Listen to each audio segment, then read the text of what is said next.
சமீபத்தில் இந்த ஒரு வீடியோ வைரலாக போயிட்டு இருக்கு. அதாவது பார்த்தீங்கன்னா சேலத்தில் புதிய பேருந்து நிலையத்துக்கு பக்கத்தில் உள்ள மேம்பாலத்தில் ஒருத்தர் நடந்து போயிட்டு இருந்திருக்காரு. அவர்கிட்ட வந்துட்டு இந்த கூலிப்பு இருக்கா, ஹான்ஸ் இருக்கா, கோயில இருக்கா அந்த மாதிரி கேட்டதுக்கு அவர் இல்லைன்னு சொன்னதுக்கு அவர் அடிச்சு போனையும் 2000 ரூபாய் ரொக்க பணத்தையும் வழிப்பறி செஞ்சுட்டு போனதா நிறைய நியூஸ் சேனல்ல நியூஸ் போட்டிருந்தாங்க. ஆனா ஜஸ்ட் நவ் சேலம் அப்படின்ற ஒரு பேஜ்ல என்ன போட்டிருக்கு அப்படின்னா, இந்த இருக்காருல இந்த ப்ளூ சட்டை இவர் என்ன பண்ணியிருந்திருக்காப்ல, ஒரு மாணவியோட போட்டோவை எடுத்து தவறா சித்தரிச்சு போட்டோவை வந்து தவறான முறையில் பயன்படுத்தினதா சொல்லி அந்த 3 பசங்களும் வந்து அவரை அடிச்சு அவரோட போனை உடைச்சிருக்கதா அந்த பசங்க சொல்றாங்க. நிறைய நியூஸ் சேனல்ல சொன்னது என்னன்னா, அந்த பைக்ல வந்த 3 பேரும் அவர்கிட்ட இருந்த போனையும் 2000 ரூபாய் பணத்தையும் வழிப்பறி பண்ணிட்டு போனதா போட்டிருந்தாங்க. நானுமே முதல்ல இந்த வீடியோவை பார்த்த உடனே எதுவும் 3 பேரும் வந்துட்டு கஞ்சா போதையில வந்து வழிப்பறி பண்றாங்க அப்படின்ற மாதிரி நியூஸ் சேனல்ல எல்லாம் போடவும் நானுமே அதான் உண்மை அப்படின்றத நம்புறேன். அந்த ஜஸ்ட் நவ் சேலம், அதாவது சேலம் ரிலேட்டடா போடுற போஸ்ட் போட்டுக்கிட்டு இருக்காங்க. அவங்க பேஜ்ல என்ன மென்ஷன் பண்ணிருக்காங்கன்னா, மாணவியோட போட்டோவை தவறா எடுத்து அதை தவறா சித்தரிச்சு படத்தை பயன்படுத்தினதுனால அதனால அந்த பசங்க கோவமாகி அவரை அடிச்சு அவரோட போனை வந்து உடைச்சிட்டு போனதா தான் போட்டு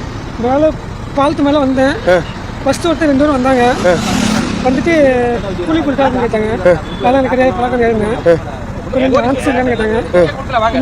இவர் வந்து அந்த 3 பேர் யாரும் தெரியல, திடீர்னு வந்து இந்த கூலிப்பு இந்த மாதிரி கேட்டாங்க. நான் இல்லைன்னு சொன்னது என்னை அடிச்சு என்ற போனை இருந்ததெல்லாம் எடுத்துட்டு போயிட்டாங்க அப்படின்னு இவர் சொல்றாப்ல. ஆனா அந்த 3 பசங்களும் என்ன சொல்லியிருக்காங்க, சரி அந்த 3 பசங்களும் சொன்னதா ஜஸ்ட் நவ் சேலம்ல என்ன போட்டிருக்காங்க, ஒரு மாணவியோட புகைப்படத்தை தவறா எடுத்து தவறா சித்தரிச்சு புகைப்படத்தை வெளியிட்டதுனால தான் அடிச்சோம் அப்படின்ற மாதிரி அந்த பசங்க சொல்லி, இது காவல்துறையோட கையில தான் இருக்குது. என்னன்றதை தீர விசாரிச்சு தக்க தண்டனை வழங்கணும். எனக்கு என்னமோ ஓலிமரும் பழைய தலைமுறை மேலதான் டவுட்டா இருக்கு.